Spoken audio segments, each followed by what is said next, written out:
Thank you, gentlemen, for your years of service, decades of service, and congratulations to you and your family on the nomination.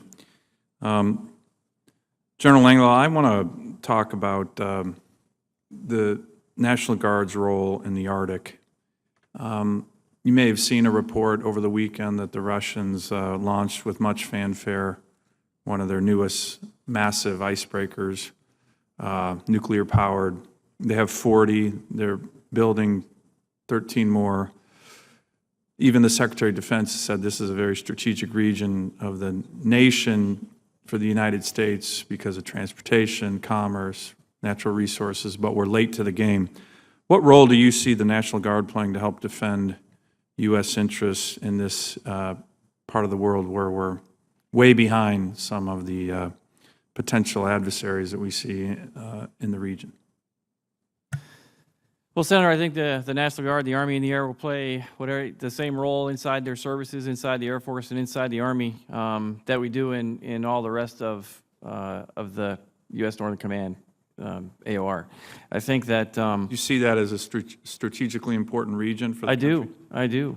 And there's lots of National Guard folks doing very important missions up there. We've got, obviously, the rescue operation for the Alaska Air National Guard, which could be critical in the Arctic when they start using that transportation corridor more often.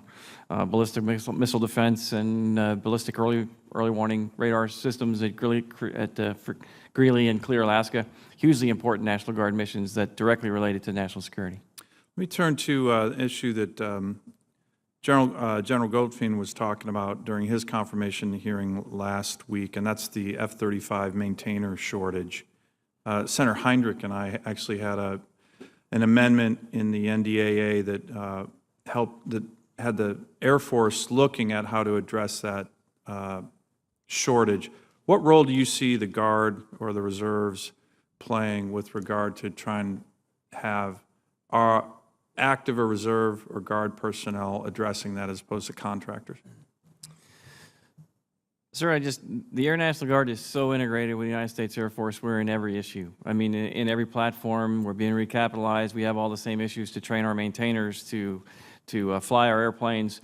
You know, we've actually moved the upgrade of the Burlington, Vermont unit up a little bit to assist the Air Force with maintainer issues that they're trying to grow. So I think that we're fully integrated with the Air Force, and if we can help them do maintainers, maintenance is a skill set in the National Guard that is strong. We have experienced maintainers, maintain platforms for a long time, and if we can help the Air Force with the F-35 or any other platform, we'll do it.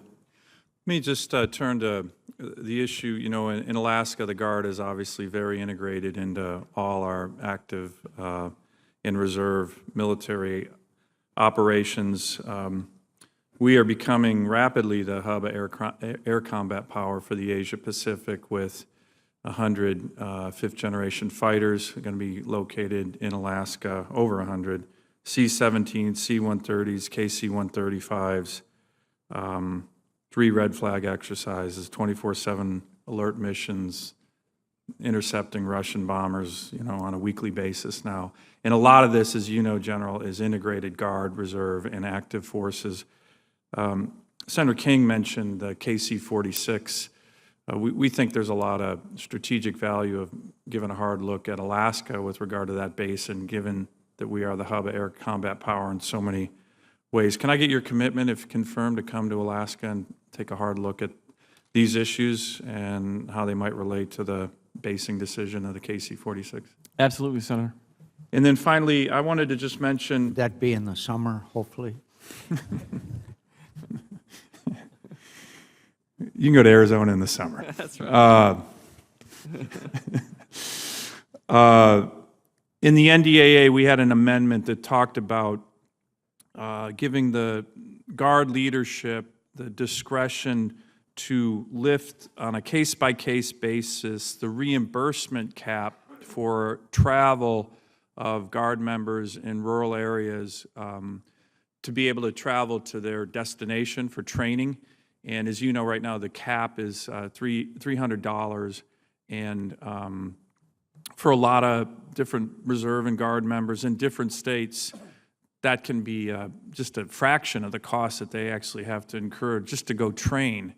And I just was wondering if you'd seen that amendment and how you think that could help with regard to recruitment and training in different rural parts of the country, particularly as it relates to getting some of these young men and women who are in rural areas who are great members of the military, but often can't afford to go do their reserve duty because the costs are so prohibitive. Do you see that as a positive development where you'll have that, your leadership will have that discretion on a case-by-case basis to lift that in terms of recruitment and retention? Yes, Senator, I do. I see the Alaska environment as distinctly unique. I mean, it is absolutely. It's not just Alaska, though. This is Right, Texas, right. this is California. I know, but you have places where they don't have roads, and you have people that want to serve, and so yes, I do see it as a very positive development, which I would support. Thank you.